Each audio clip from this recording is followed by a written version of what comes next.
AI is propelling earnings and equity indices higher, even as persistent inflation keeps rates elevated and the dollar firm, compressing the room for traditional diversification. Welcome to vTalkInsight, Allocator's Lens Daily for June 30th, 2026, where we connect those cross-asset threads for portfolio decision-makers.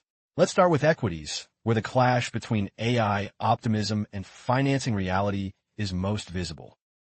In equities, the dominant story is still AI-driven earnings strength, pulling index targets higher, but the quality of that growth and how it is financed are becoming critical questions.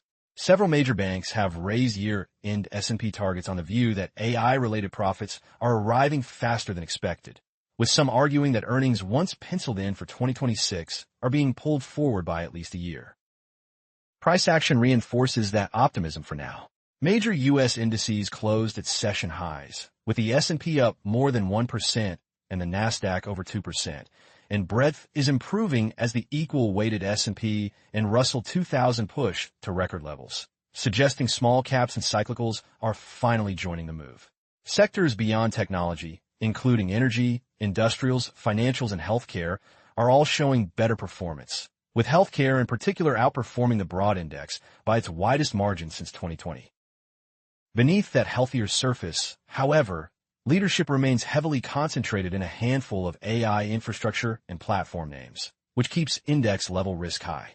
These companies dominate S&P earnings growth and even emerging market benchmarks, so a negative surprise from just one or two firms could have outsized impact on global equity and credit portfolios.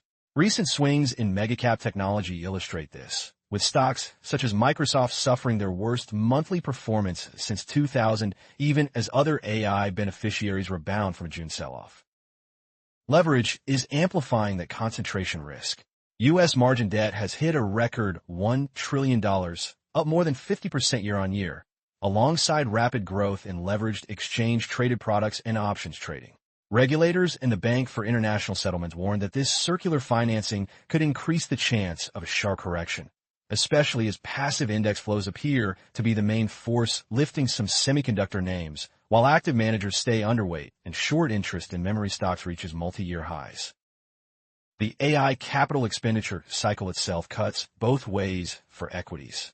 On one hand, hyperscalers, South Korean chipmakers, and a range of infrastructure suppliers are committing hundreds of billions of dollars to data centers, memory, and power systems, which supports durable revenue for equipment makers and related industrials. On the other, rising infrastructure costs, shifting bottlenecks from chips to memory to power, and the tilt from capital light to capital-intensive models raise questions about long-term margins and equity multiples, particularly for frontier tech firms with stretched IPO valuations and uncertain cash flow paths. For multi-asset allocators, that leaves a nuanced equity picture.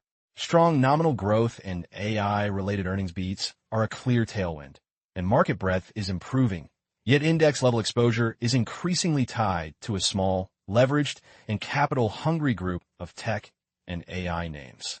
Key signposts now include the upcoming earnings season for hyperscalers and chipmakers, any shift in passive versus active flows into the AI complex, and whether defensive leadership in areas like healthcare persists as a signal of rising volatility under the surface. Those dynamics in turn feed directly into how comfortable investors are with the current higher for longer rate story. Turning to rates, the backdrop is one of strong nominal growth colliding with stubbornly above target inflation, keeping policy firmly in higher for longer territory.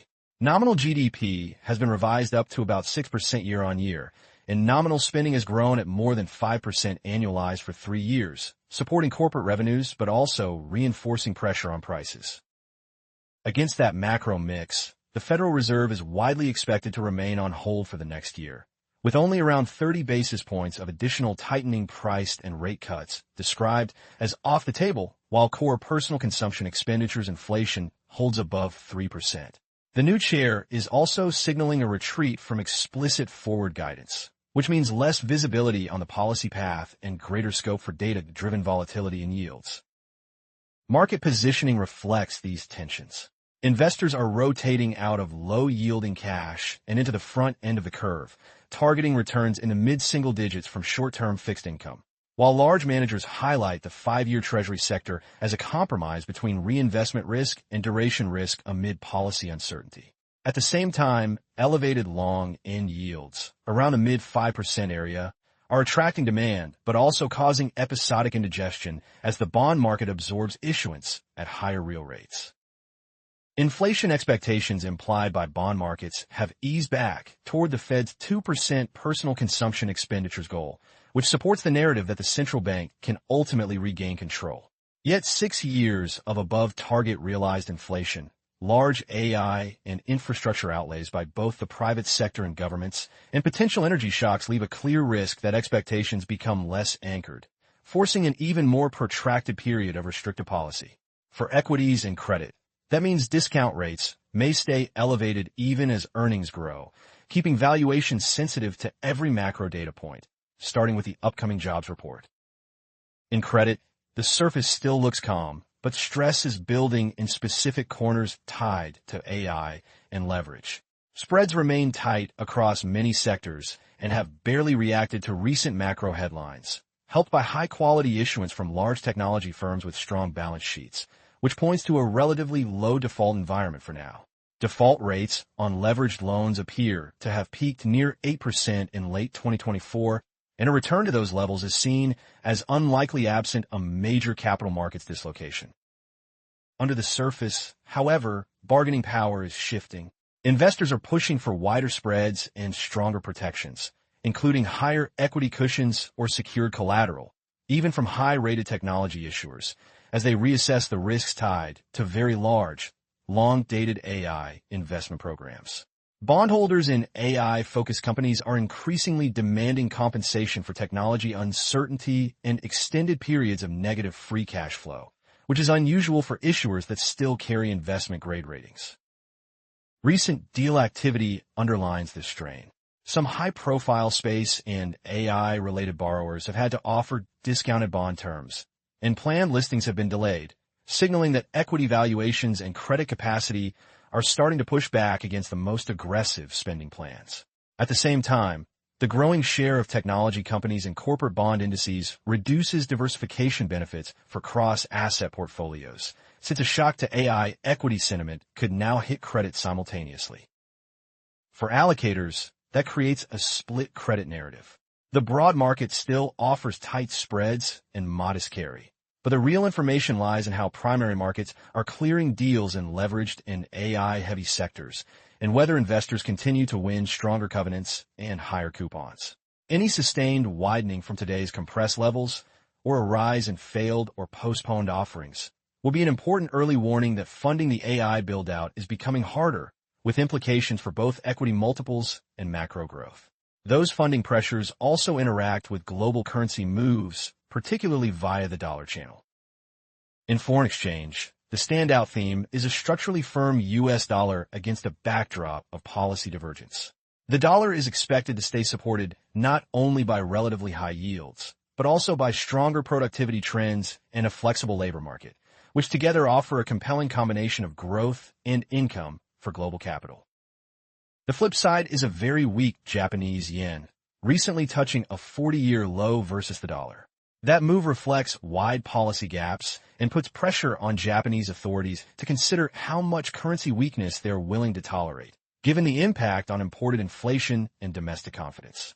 Persistent yen weakness also encourages Japanese investors to seek higher returns abroad, reinforcing cross-border flows into dollar assets. Looking ahead, FX will remain a key shock absorber around policy events and geopolitical headlines. Upcoming Eurozone inflation releases and a high-profile central banking panel in Sintra, alongside the U.S. jobs report, could all reshape rate differentials and growth expectations, feeding quickly into currency moves. For multi-asset portfolios, this means currency hedging decisions and dollar exposure are increasingly central to managing the transmission of rates and commodity shocks. Commodities round out the picture, with oil and copper sending different but related signals about inflation risk and growth. Brent crude has oscillated between subdued levels below the mid-$70 area and spikes higher whenever tensions in the Middle East flare, particularly around the Strait of Hormuz.